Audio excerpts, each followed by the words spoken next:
ఇందాక నాకు ఒక రైతు మిత్రుడు కనిపించి ఒక ఆసక్తికరమైన విషయం అడిగాడు. గతంలో చంద్రబాబు గారు 2014-19 మధ్య రైతు రుణమాఫీకి సంబంధించి బాండ్లు ఇచ్చారు సార్ మాకు. ఆ బాండ్లు అప్పుడు జగన్ గారి ప్రభుత్వం వచ్చిన తర్వాత జగన్ గారి ప్రభుత్వం ఇవ్వాలని అడిగాడు చంద్రబాబు గారు. సరే, జగన్ గారి ప్రభుత్వం అవి మేము ఇచ్చిన హామీలు కాదు కదా అన్నారు. ఇప్పుడు మళ్ళీ చంద్రబాబు గారు వచ్చారు కదా, ఆ బాండ్లు తీసుకెళ్తే డబ్బులు ఇస్తారా అని అడిగితే నేనేం చెప్పాలి? మీరు చంద్రబాబు గారినో లేకపోతే ఆయన ఎమ్మెల్యేలను, అట్లాగే జనసేన ఎమ్మెల్యేలను, బీజేపీ ఎమ్మెల్యేలను, ఎందుకంటే బీజేపీ కూడా ఆ రోజు ఆ వాగ్దానంలో భాగస్వామే కాబట్టి ఆ రైతు రుణమాఫీ బాండ్ల గురించి కూడా అడగాలని రైతులు సన్నద్ధమవుతున్నట్లుగా ఉంది. మరోవైపు ఏమో పెన్షన్లు జీతాలు తప్ప మేమేం చేయలేనంటున్నాడు చంద్రబాబు గారు. సో ఈ పరిణామాల మీద సుబ్బరాజు గారు మాట్లాడతారు. నమస్కారం అండి. ముందుగా మనకి కేంద్ర ప్రభుత్వము రాజ్యసభలో ప్రధానమంత్రి ఇచ్చిన హామీ అంటే మన్మోహన్ సింగ్ గారు ఇచ్చిన హామీని రాష్ట్ర ఉమ్మడి ప్రయోజనాల రీత్యా విభజన చట్టంలో ఉన్న అన్ని హామీల్ని దానికి సంబంధించి ఈవెన్ వైఎస్ జగన్ గారు కూడా ఇవి ఇతర ప్రతిపక్షాలు అనుకోండి ఎవరు కలిసి వస్తారో వాళ్ళతో ఒక పర్యవేక్షక కమిటీ వేస్తే కానీ సో ఈ ప్రత్యేక హోదాకు సంబంధించిన అంశము మొన్న ఎన్నికల్లో ప్రధాన పాత్ర పోషించకపోయినా కానీ ధర్మ పోరాట దీక్షలు ఢిల్లీలో వెళ్ళి కూర్చుని ప్రధానమంత్రిని వ్యక్తిగతంగా నిందాపూర్వకంగా చాలా పలు అన్పార్లమెంటరీ వర్డ్స్ తోటి చాలా చేసినప్పుడు జనరల్ గా ప్రజల్లో ఒక విధమైన, పైగా ప్రభుత్వం అక్కడ కేంద్ర ప్రభుత్వం చాలా బలహీనమైన ప్రభుత్వం, సంకీర్ణ ప్రభుత్వం ఏర్పడినప్పుడు కీలకమైన పాత్ర తెలుగుదేశం పోషిస్తున్నప్పుడు సహజంగానే అది కీలకమైన అంశాల్లో ఒకటి అవుతుంది. ఇతర అతి ముఖ్యమైన అంశాలను కూడా మర్చిపోకూడదు. మనం విభజన చట్టంలో చాలా అంశాలని అన్నిటిని సమన్వయంతో ప్రతిపక్షంగా వైఎస్ఆర్ పార్టీ మీద కూడా ఒక బాధ్యతతో పోరాట స్ఫూర్తితో ముందుకెళ్ళాలి. ఈయన ముందు నుంచి కూడా ఎప్పుడో కాడి వదిలేశారు చంద్రబాబు గారు ప్రత్యేక హోదా మీద. ఇప్పటి వరకు ఆ అంశం ప్రస్తావనకు రాకపోవడం, కనీసం మీడియా నుంచి కూడా ఇది ప్రధానమైన కీలకమైన ఆకాంక్ష, రాష్ట్ర ప్రజల ఆకాంక్ష, న్యాయబద్ధమైన ధర్మబద్ధమైన ఒక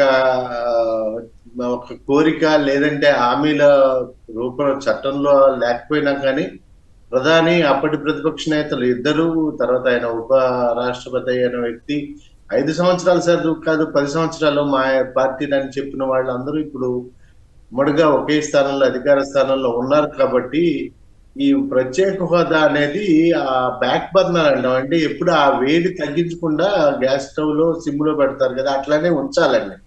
కానీ అట్లాంటి ఉంచిన పరిస్థితి అయితే చాలా కాలం నుంచి లేదు. ఎందుకు లేదంటే చంద్రబాబు గారు చాలా తప్పుడు లెక్కలు వేశారు అప్పుడు కూడా ప్యాకేజ్ కి.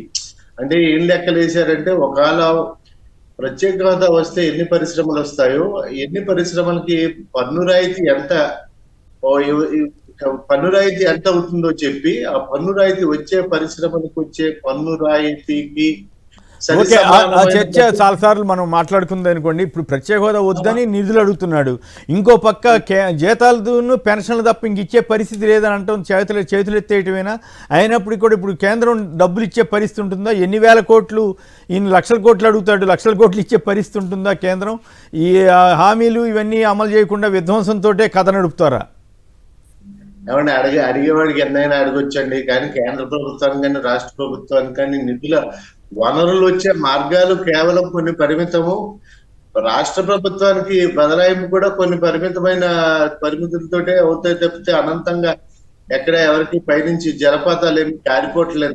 కేంద్ర ప్రభుత్వానికి వచ్చే వనరులు కానీ రాష్ట్ర ప్రభుత్వానికి వచ్చే ప్రధానమైన దాదాపుగా పెద్దగా మార్పులు వాటిలో సంవత్సరం ఎంత ద్రవ్యోల్బణం ఉంటుందో ఆ ద్రవ్యోల్బణానికి సరిపడే ఆర్థిక వ్యవస్థ పెరుగుతూ ఉంటుంది. ఆర్థిక ప్రగతి, జీడిపి ఎంత పెరుగుతుంది అంతే పెరుగుతుంది. కానీ మనకు కావాల్సిన మన కోరికల మేరకు వనరులు రావు. మనకు మాత్రం మనం ఇవ్వాల్సిన ఖర్చులు మాత్రం ఎప్పుడు పెరుగుతూనే ఉంటాయి. ఉదాహరణకి ప్రభుత్వం చేసిన అప్పుల మీద వడ్డీలు కానీ, లేకపోతే ప్రభుత్వ ఉద్యోగుల జీతభత్యాలు, నిర్వహణ వ్యయం, అసలు చెల్లింపులు, వాయిదాలు, తర్వాత ఇంకా ఈ పథకాలు, కొత్త ప్రచార పథకాలు, ఇవి అన్ని కూడా ఇవి అనంతంగా ఉన్నాయి. ఉదాహరణకి ఆయన సూపర్ 6 మాట్లాడుకోవడానికి కారణం కానీ అదంతా కూడా ఎక్కువ చెయ్యాడించడానికి సరిపడిన అక్కడ వనరులు లభ్యం లేవు, ఉండవు, రావు కూడా. ఎందుకంటే గతంలో మీకు అందరికీ ఒకసారి గుర్తు చేయాల్సి ఉంది. మనం దాదాపుగా అమరావతికి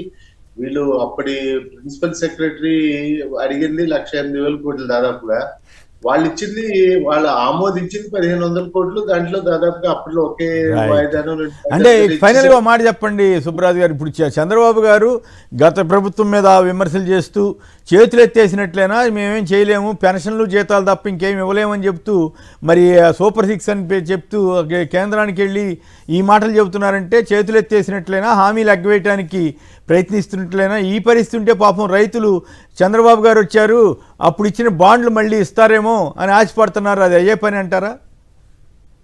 యాక్చువల్ గా బాండ్లు దాంట్లో వెనకాల కండిషనాలు చూసుకుంటే దానికి లీగల్ కోర్స్ ఉండొచ్చు.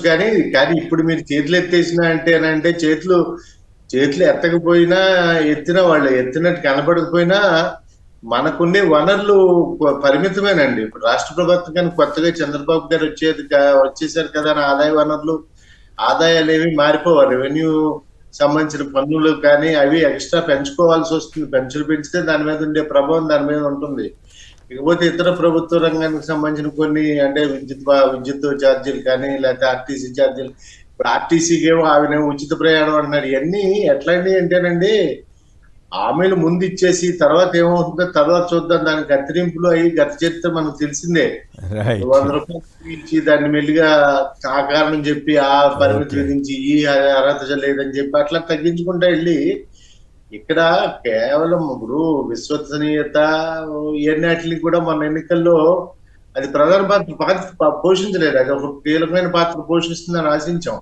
ఇక్కడ ప్రజలు కూడా ఏంటంటే చేయకపోతే మనం ఊరుకుంటామా, నెక్స్ట్ టైం ఓడిస్తాం కదా అని. ఇప్పుడు ఏంటంటే ఇది ఎట్లా తయారైందంటే జగన్ గారికి ఏదో సుదీర్ఘ ఇది ఉంది. అంటే ఏంటి, ఆయన పదవిలో ఎక్కువ కాలం ఉండాలని. చంద్రబాబు గారికి అట్లాంటి సుదీర్ఘమైన ఆకాంక్ష ఏముండదు. సరే ఇప్పుడు మనం చేయగలిగింది చేసాము, తర్వాత సంగతి తర్వాత అన్నట్టుగానే ఉంది. కానీ ఇవన్నీ అమలు చేయటానికి ఆచరణ సాధ్యం కాదనే విషయం గట్టిగా మనం చెప్పినా కానీ అది కూడా ప్రజల్లోకి వెళ్ళేది లేదు.